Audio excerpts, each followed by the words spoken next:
Bonjour à tous. Donc, moi, je suis le docteur Louise Ribière. Je suis endocrinologue et médecin de la reproduction au centre hospitalier de Béthune. Et aujourd'hui, je vais vous parler de la transidentité chez les adultes. Donc, tout d'abord, qu'est-ce qu'est la transidentité? Donc, il s'agit d'une inadéquation ressentie entre son sexe assigné à la naissance et son genre ressenti. Et les patients vont avoir un parcours de transition, c'est-à-dire on va pouvoir les accompagner. Donc c'est une trajectoire de vie de la personne qui tend à se reconnaître et être reconnue dans son genre ressenti par différents moyens. Il n'y a pas entre guillemets de règles ni de package. Donc ça va être soit, on verra plus tard, par des opérations, des traitements ou simplement par le genre affirmé. Donc, c'est pour ça qu'il n'y a pas vraiment de définition. Un patient transgenre, on peut parler de patient transgenre sans qu'il y ait eu d'opération ou sans qu'il y ait eu de traitement hormonal. Ça va vraiment être personnalisé à chaque patient. Donc, il y a plusieurs définitions qui sont dans les manuels de psychiatrie, mais qui sont affiliées à la santé sexuelle et non plus à la pathologie. Donc, il y a l'incongruence de genre, c'est défini par le CIM-11, qui définit l'incongruence de genre par une discordance marquée et persistante, sans qu'il y ait de notion de délai entre le genre auquel une personne s'identifie et le sexe qui a été assigné à la naissance. Donc, il va y avoir différents items, notamment du coup donc ce que je viens de vous dire, également du coup le désir d'appartenir au genre ressenti par le biais de différents parcours, donc soit un traitement hormonal, soit une intervention ou d'autres choses. Et on différencie bien l'incongruence de genre des comportements ou préférences qui sont plutôt assignés au sexe du coup opposé, qui eux ne sont pas une transidentité. Et dans le CM11, on dit que c'est persistant, mais comme je vous ai dit précédemment, il n'y a pas vraiment de délai.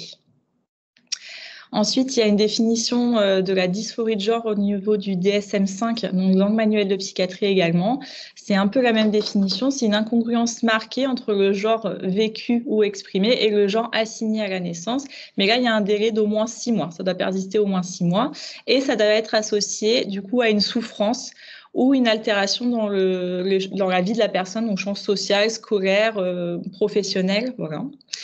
Et cette définition, du coup, nécessite qu'il y ait au moins 2 critères parmi les 5 qui sont précisés ici. Donc, ça va être, par exemple, le désir d'être débarrassé des caractéristiques sexuelles, soit primaires, soit secondaires, et un désir d'acquérir, entre guillemets, d'autres caractères sexuels de l'autre genre.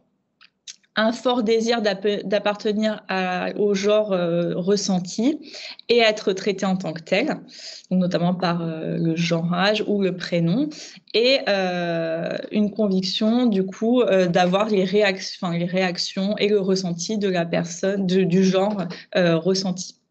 Il faut préciser dans cette définition si c'est avec trouble du développement sexuel ou non, ce qui est vraiment très rare. Hein. Il y a très très peu de patients trans qui ont eu à la naissance un trouble du développement sexuel. Et pour l'adolescent, il faut savoir si du coup ça a été post-puberté ou pas. Donc, il y a différentes possibilités d'accompagnement que moi, je vous propose en tant qu'endocrinologue, même si je ne peux pas tout faire, mais en tout cas, je peux orienter les patients lorsqu'ils viennent à une première consultation pour savoir tout ce qui est possible de faire sans que, je vous dis, il n'y ait pas de package, ça va être vraiment personnalisé, mais au moins qu'ils aient toutes les informations.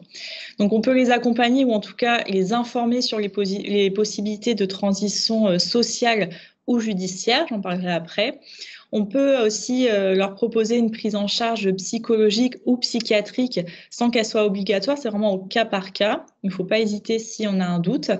Et moi, par exemple, je vais leur proposer, s'ils le souhaitent, une transition hormonale. On verra les mécanismes plus tard. Et on peut également les adresser en chirurgie pour les organes génitaux ou de la chirurgie plutôt plastique. Et enfin, il faut savoir qu'il existe du coup une ALD à 100% qui peut être demandée dans le cadre de la transidentité. Donc, la transition sociale et judiciaire, qu'est-ce que ça va être? Déjà, la première étape pour ce qui va diminuer du coup les souffrances des patients trans, ça va être d'être bien genré dans le genre ressenti. Donc, il faudra faire attention. Du coup, ça arrive souvent, notamment au niveau des accueils, des choses comme ça. Si vous avez un doute sur un patient transgenre, vaut mieux dire juste le nom de famille et pas dire madame ou monsieur parce que ça peut être mal vécu.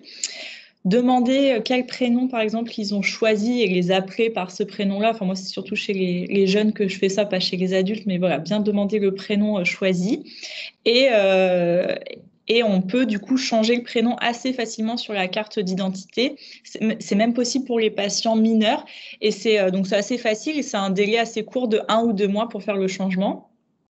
Par contre, le changement d'état civil, du coup, c'est un peu plus long. Il faut une procédure avec des témoignages. Ça passe par le tribunal judiciaire et là, ça peut nécessiter un peu plus de 6 mois. Et ça, c'est possible que chez les patients majeurs. Hop.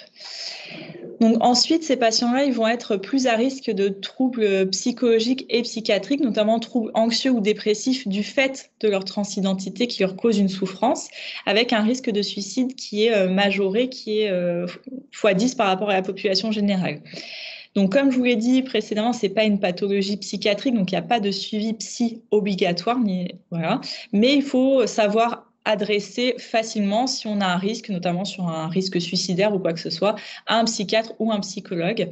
Et ça va être important, notamment dans les parcours de chirurgie des organes génitaux, qui sont des parcours assez difficiles et assez longs. Si on a des patients qu'on sent fragiles, à bien avoir un encadrement psychologique pour pas qu'il y ait de décompensation à ce moment-là. Donc, le bilan en première attention que vous pouvez faire en tant que médecin généraliste, donc quand on parle d'hommes trans, ça va être des femmes qui se ressentent hommes.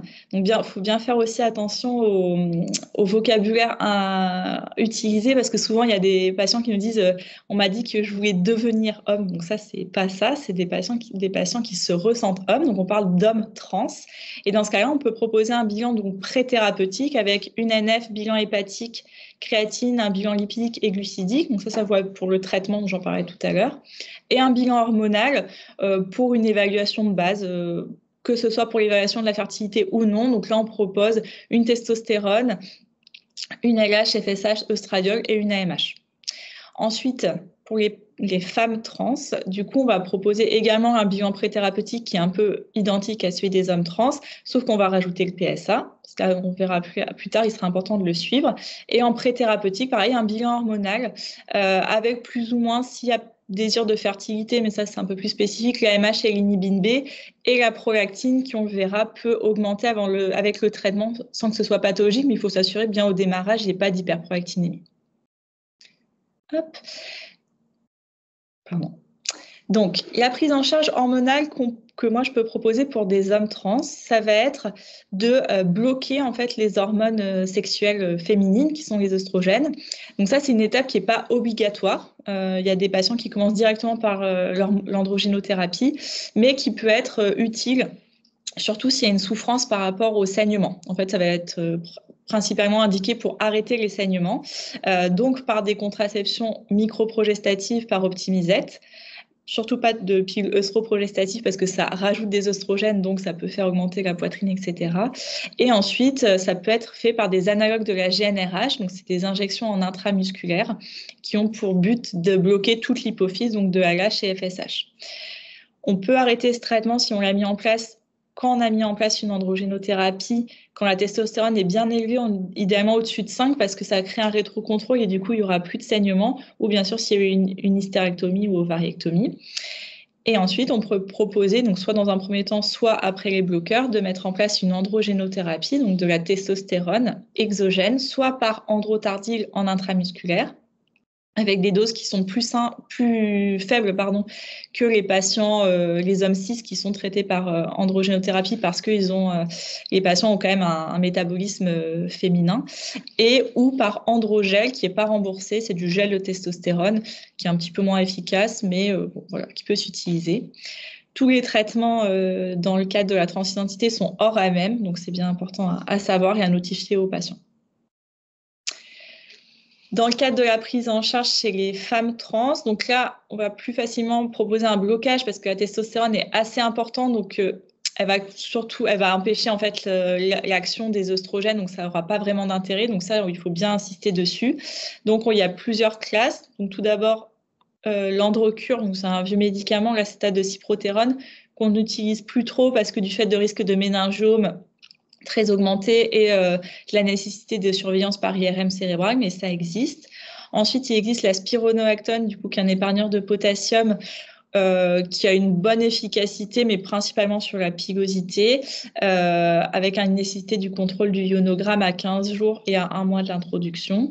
Et ensuite, comme pour les hommes trans, on peut proposer les analogues de la GnRH, c'est les plus efficaces pour bloquer toute production de testostérone. On peut arrêter les bloqueurs si la patiente a eu une orchidectomie et ou une vaginoplastie, parce que du coup, il n'y a plus de testicules, donc plus de production de testostérone. Et on va proposer, tout comme pour l'homme trans, du coup, une hormone reverse. Donc là, ça va être les œstrogènes.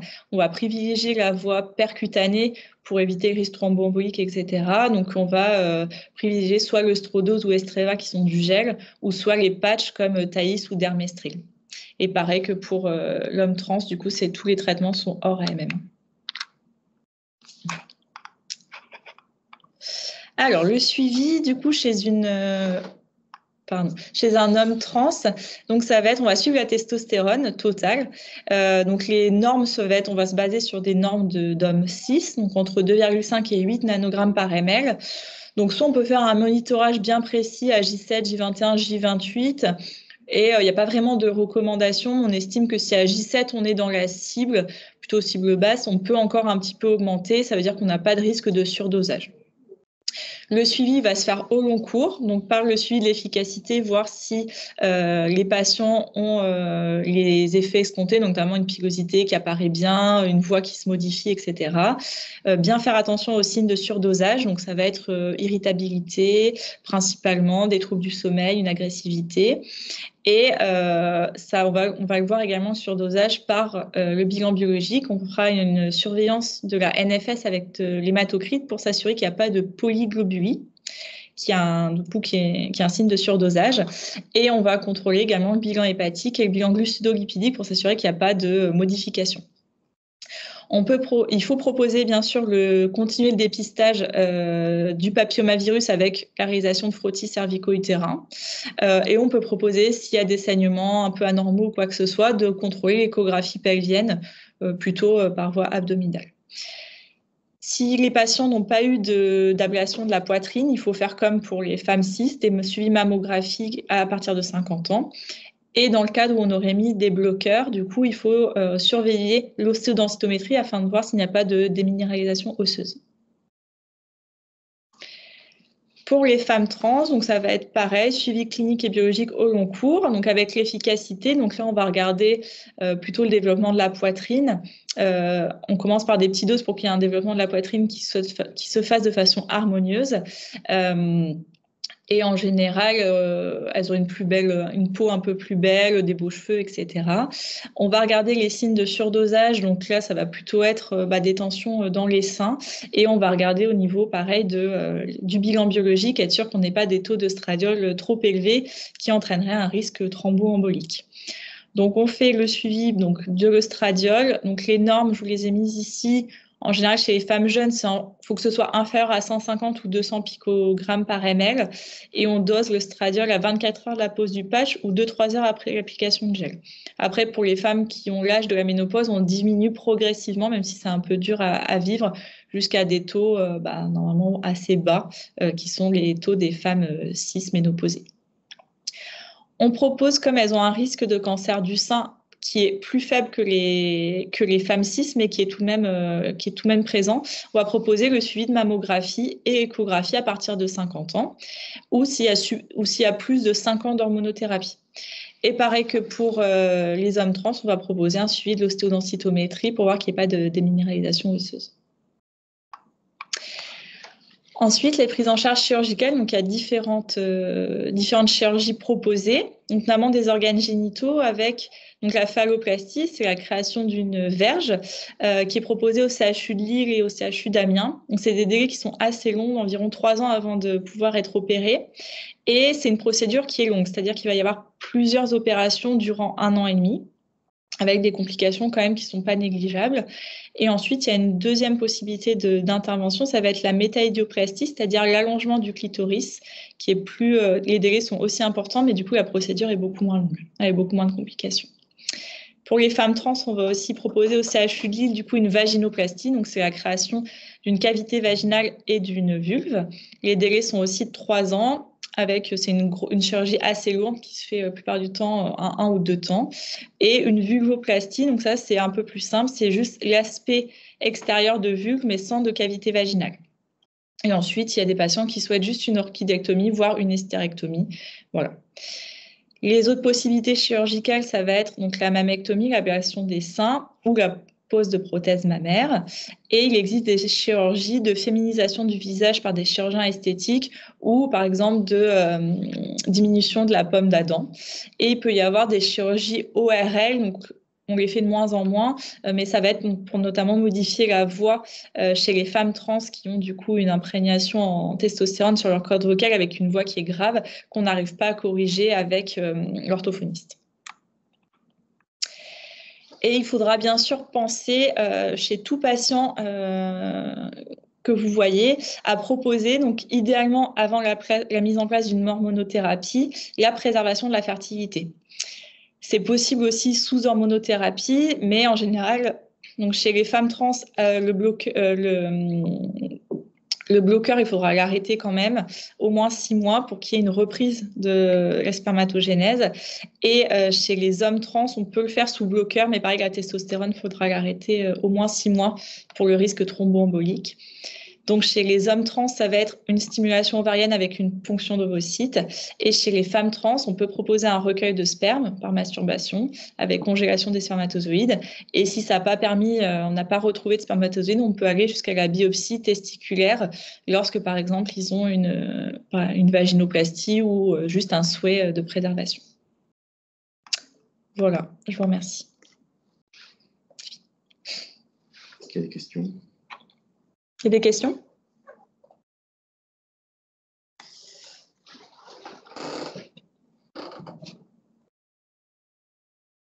Non.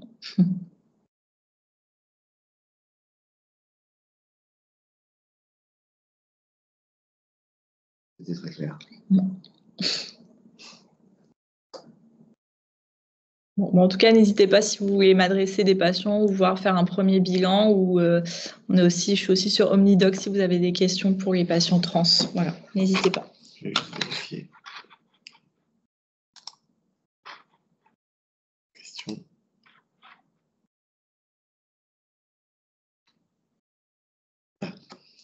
Est-ce que le suivi... Oui, bien sûr. Je lis la question. Est-ce que le suivi peut être initié par un médecin généraliste en ville ? Oui, vous avez le droit de prescrire le traitement.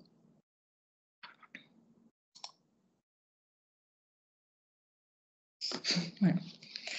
Donc oui, et même les renouvellements, vous pouvez, il n'y a pas de problème.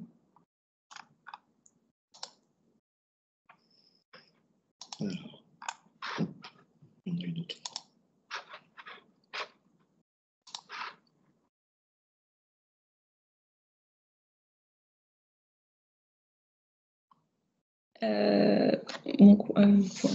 Je note ou vous transmettez, je ne sais pas. On peut le transmettre si vous voulez.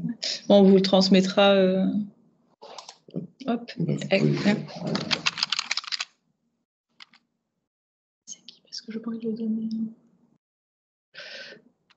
À ce moment-là, c'est le numéro du service. Ouais. Je vais peut-être vous donner du coup, vous pouvez passer par mon secrétariat pour toutes les questions que vous avez, puis ensuite on transmet, ou si vous avez des questions sur OmniDoc par exemple. Secrétariat, c'est celui-là ? Ouais. Alors du coup. 21 64 44 31. Pardon.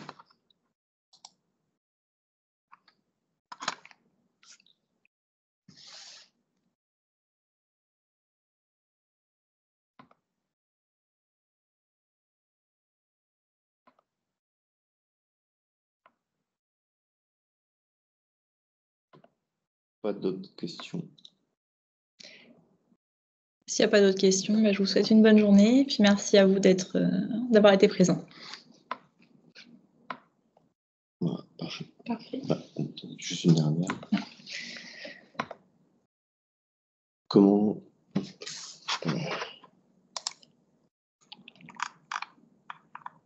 Alors... Comment communiquer aux patientes que l'on peut initier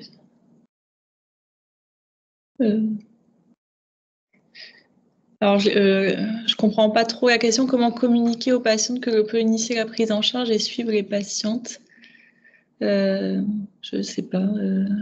Vous voulez dire par rapport à informer peut-être les patients justement qui souhaiteraient avoir une prise en charge que ça peut être fait par un médecin généraliste? C'est ça que je viens de ma stage, je vais être formée au planning familial d'avance. Bah, peut-être voir du coup, c'est pareil que le planning familial, c'est du coup qui vous adresse des patients. Je sais, ouais. Je sais pas. C'est mystérieux. Je pense que c'est bon. Bon. Ok, merci en tout cas. Bonne journée.